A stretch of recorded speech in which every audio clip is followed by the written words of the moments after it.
Hi everyone and welcome back to this week's video. I hope you're well and I hope you're keeping safe. Now the next two allotment kitchen videos are going to be based on using these beauties. So to see what recipes we're going to be doing and to see how I'm going to tackle this, stay tuned.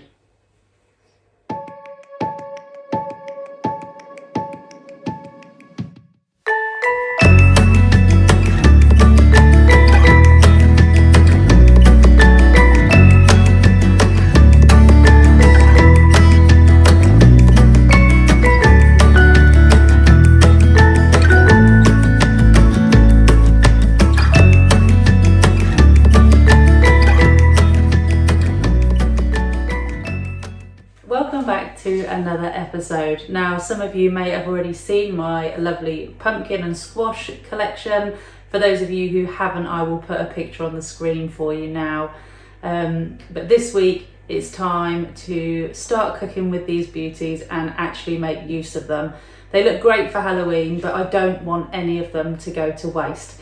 So for that reason, the next two allotment kitchen recipes are going to be using these. And for those of you who watch regularly, you'll be glad to know we are back on the sweet trail, and both of these are going to be used in dessert or sweet type dishes. I'm going to put this down now because it's quite heavy. Both of the recipes in the next two episodes require the pumpkin to be pureed. So I have taken the innards out of another one of my pumpkins and chopped it into pieces, and I'm going to show you both the recipes from there. So this week's recipe is going to be spiced pumpkin muffins, and in the next allotment kitchen video, or do I tell you, or do I keep it a surprise? I might keep it a surprise, but both are going to be sweet treat videos. So this week we are doing the spiced pumpkin muffin recipe. So as always, I will head over to the other side of the kitchen and I will show you what you're going to need to make it. So here we are back on the other side of the kitchen where we normally film this segment. Now this is a whole pumpkin which I have chopped and peeled, and obviously the seeds have been removed. This pumpkin actually came from seeds from one of my old pumpkins last year, and they've grown beautifully. So please make sure if you don't roast and eat your pumpkin seeds, you save them, dry them out and use them for next year. So apart from that, let me go through the ingredients that you're going to need for this week. If you aren't lucky enough to have a whole pumpkin, you are going to need 200 grams of pumpkin puree. Now I know in places like America you can buy that in a can. I'm not sure that we do that here. I might be wrong, so please by all means have a hunt around and see if you can find pureed pumpkin, but I'm not sure it's something that I have seen. So aside from that, you're going to need 2 teaspoons of baking powder, a teaspoon of cinnamon, a teaspoon of ginger, 125 grams of butter which will need to be melted, 50 grams of light brown sugar, 100 grams of caster sugar, 225 grams of plain flour and 2 eggs. You're also going to need a mixing bowl, a jug and a whisk, a teaspoon, a wooden spoon, a muffin tin, muffin cases, and an electric whisk. Is that electric? A hand mixer, that's what I mean. I'll probably think of more things that we'll need along the way equipment wise, but that is going to be the basis for this week's recipe.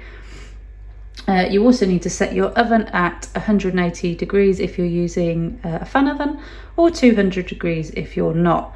But like I said, first things first, I need to get this pumpkin pureed before I can actually use it, and we can do that first. Right, so first things first, you need to decide how you're going to cook your pumpkin. Now I've decided on the boiling method. You can do this same as you would any other vegetable. Just add a little bit of salt to the water and basically just boil it until the pumpkin is tender. You don't need to do anything to it. Obviously just put the lid on, leave it to do its thing and leave it for around half an hour to 40 minutes until it's ready. Then all I'm going to do is pop it in a blender and blend it till it's a puree. The other choices are that you could steam your pumpkin until it's in the same state. Or you can cut your pumpkin into bigger slices and put it in the oven to roast for around an hour. So I'm going to leave the pumpkin to do its thing. I'm going to bring my food processor, goodness me, over here so we can get ready for that part of the recipe next.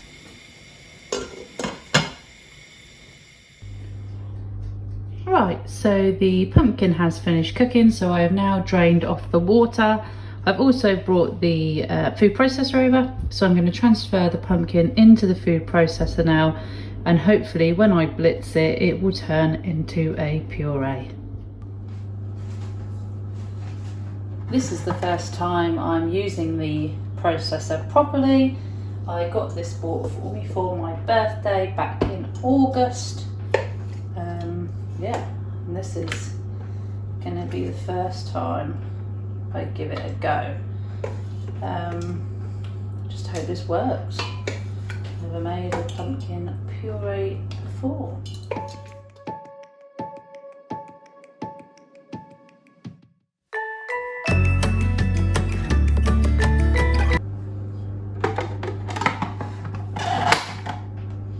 Cross your fingers, everyone. We don't want a blooper like in last week's where I chucked tomato puree all down myself, even though that was pretty hilarious.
So here it is, my first ever pumpkin puree. Now I'm very happy with it. It's come out, well, like a puree, just as I would expect. It smells really good. As most of you know, I'm not a huge pumpkin fan. When pumpkin is flavoured in something, I really, really like it, but I'm not a massive fan of the vegetable itself, but it does smell really, really nice. So I'm looking forward to using it. So this recipe requires 200 grams of the puree. So what I'm going to do is I'll weigh that out and I'll put that on the side with everything else. And what I will do with the rest of it is freeze it until I'm ready to use it. So that will be in next fortnight's video. I'll be using another 200 grams of it then, and any that's left over I'll just keep until I'm ready to use. Right, so the first thing I need to do is add all of my dry ingredients into my bowl. So that is the flour, obviously.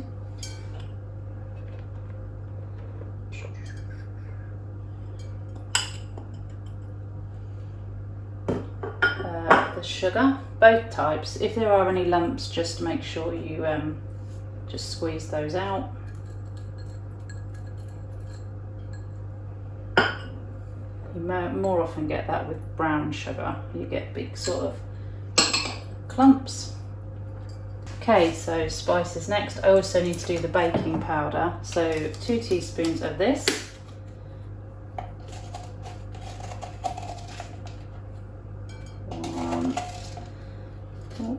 Two. 1 of ginger. I do love spices, I might put a bit more in. I'll say a rough 2. And then cinnamon as well. Okay, so that's all your dry ingredients in, so you just need to give that a mix.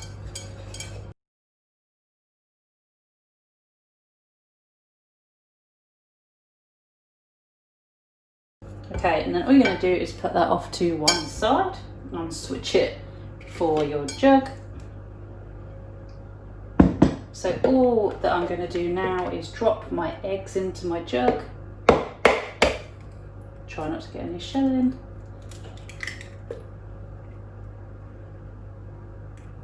So far so good. There we go.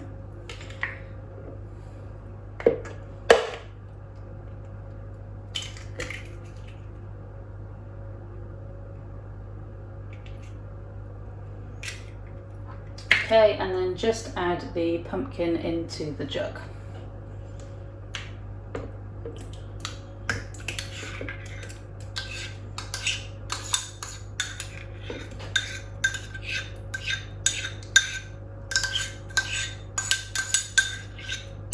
And all I'm going to do is mix that until it's combined.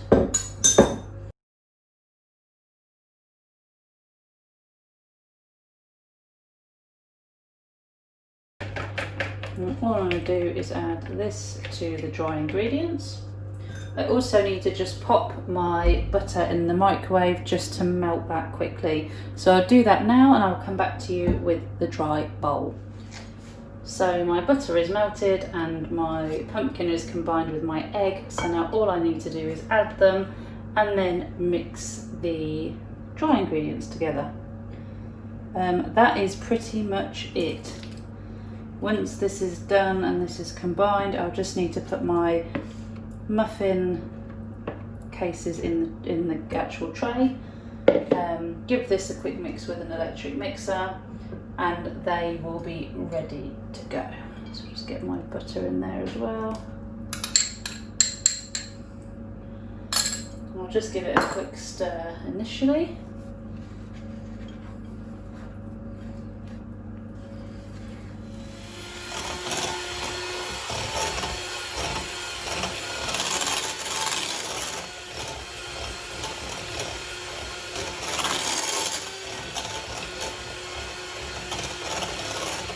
And there we are. It is quite a thick mixture, it's quite dense. So I'm going to get it into the muffin cases now, and then all I need to do is put it into the oven for 15 minutes.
So while those are busy cooking away in the oven, I just wanted to take the time to say thank you as always to you guys for spending the time and watching my videos and leaving me lovely comments and, you know, just generally giving me great feedback.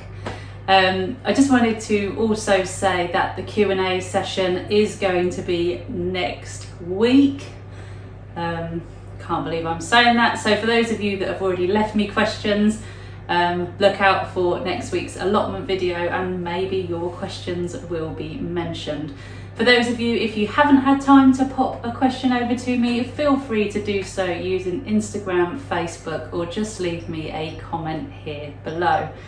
I will answer as many of them as I can. Hopefully, if the weather's good, I'm going to show you some footage of me painting the shed as well. It's getting a whole new makeover. I really don't like my shed. It was there when I took on the plot, and I haven't touched it since because, to be honest, I didn't know how to. The entire shed is covered in felt, and not a shed you can just paint. So as you'll see in next week's video, back up at the allotment, I'm going to try and tackle that, or at least start it, because again, the weather here hasn't been great, and obviously painting a shed is one thing you do need good weather for. So in next week's episode, you will catch me up in the shed. We will be doing that Q&A session. I'll be sat with a cup of tea and my scarf on, though. I think it's going to be chilly. And I'm really looking forward to it. So until then, I'm going to get these out of the oven and see, fingers crossed, that we have a good result. Like I said, they do only take 15 minutes, so they don't need very long at all. And I just hope they taste good. For someone that's never made pumpkin puree before either, I'm pretty pleased with how it did turn out. So please, as always, give these recipes a go. Send me a picture if you do have a go at them. I was really chuffed, like I said in the last recipe video, when someone I have on Instagram and Facebook sent me a picture of the red onion chutney that they made. So it's really awesome for me to see if you do have a stab at these recipes. Stay tuned for the next allotment kitchen recipe. I will be using some more of that pumpkin puree for another sweet treat, and I'm really looking forward to you guys seeing that too. I would say the next one is a little bit more healthy. Maybe if there's a little more health conscious, I don't know. You can make it as naughty as you like. That's a bit of a giveaway. So yeah, we'll see. But let me get these out of the oven and you guys can see what you think.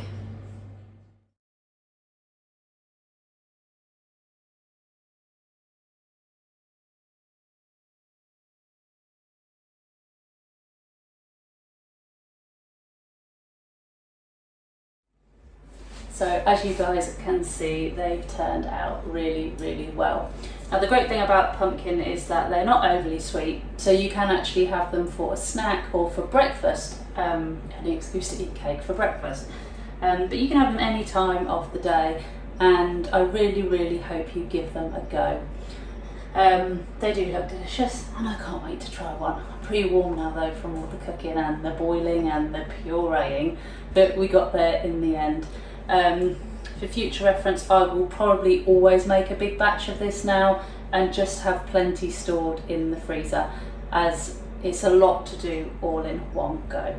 But that's it from me, guys. If you like this video, please do give it a like, and as always, I love your comments. If you want to see further content similar to this or of me up at my allotment, then please give my channel a subscribe and you'll see all of that too. But until next week, please look after each other, stay safe, and I'll see you very soon.